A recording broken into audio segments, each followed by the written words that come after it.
कहानी संतों की जुबानी। काग, भुसुंडी और गुरु। परमार्थ का इतिहास ऐसे शिष्यों की कहानी से भरा हुआ है जिन्होंने अहंकार के वशीभूत होकर अपने लिए गिरावट का सामान पैदा कर लिया। गोस्वामी दास जी ने रामचरितमानस में काग भुसुंड की कहानी में इस चीज का शिक्षाप्रद उदाहरण प्रस्तुत किया। जब गरुड़ ने उनसे परमार्थ के विविध विषयों पर प्रश्न पूछे तो काग भुसुंड ने उनके प्रश्नों के संतोषजनक उत्तर दिए। गरुड़ ने उनसे पूछा, गुरुदेव आपने इतना ज्ञान कहाँ से पाया? जवाब में काग भुसुंड ने अपनी मुश्किलों की कहानी सुनाई हुई। उन्होंने कहा, हे गरुड़, मैं पिछले किसी जन्म में एक महात्मा का शिष्य था।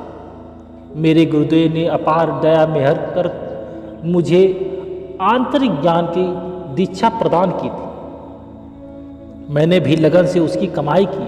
जैसे जैसे मेरा ज्ञान और अनुभव बढ़ता गया, मेरे अंदर में अहंकार पैदा होता चला गया।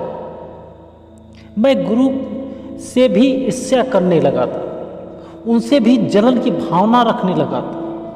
एक दिन मैं शिव की पूजा कर रहा था तो शिव प्रकट हो गए। तभी गुरुदेव जी भी जो वहाँ पहुँच चुके थे मेरे निकट खड़े हो गए, लेकिन मैंने उनका अभिवादन नहीं किया और निरंतर शिव की पूजा में व्यस्त रहा। गुरुदेव ने बुरा नहीं माना, मगर भगवान शिव जो न्याय और मर्यादा रक्षक हैं, क्रोध में आ गए और मुझे श्राप दे दिया कि तुम 100 जन्मों तक सर्प की योनि में रहो।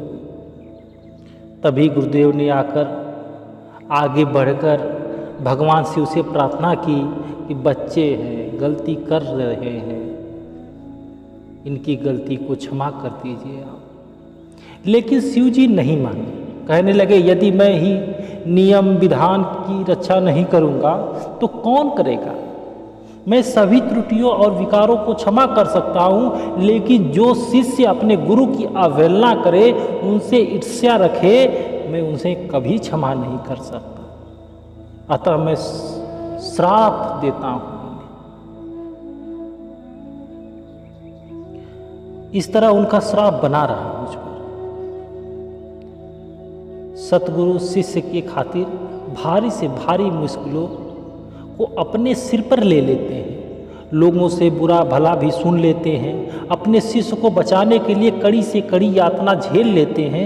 हर कीमत पर वे शिष्य की रक्षा करते हैं। मेरे गुरुदेव ने भगवान से फिर प्रार्थना की, जिसके फलस्वरूप शिव भगवान ने अपने दिए शाप में परिवर्तन करना स्वीकार कर लिया। उन्होंने कहा, सर्प की बजाय इन्हें कौवे की योनि में जाना पड़ेगा। गुरुदेव ने फिर प्रार्थना की तो शिव ने कहा कि मेरा दिया हुआ श्राप पूर्णतया बदल नहीं सकता, क्योंकि मैं श्रुति मार्ग के नियम और विधानों को तोड़ नहीं सकता, लेकिन मैं इनमें इतना परिवर्तन कर सकता हूँ कि कौवे की योनि में रहते हुए भी जो ज्ञान इनके अंदर है वो इनके पास रहेगा, इनमें कोई कमी नहीं आएगी।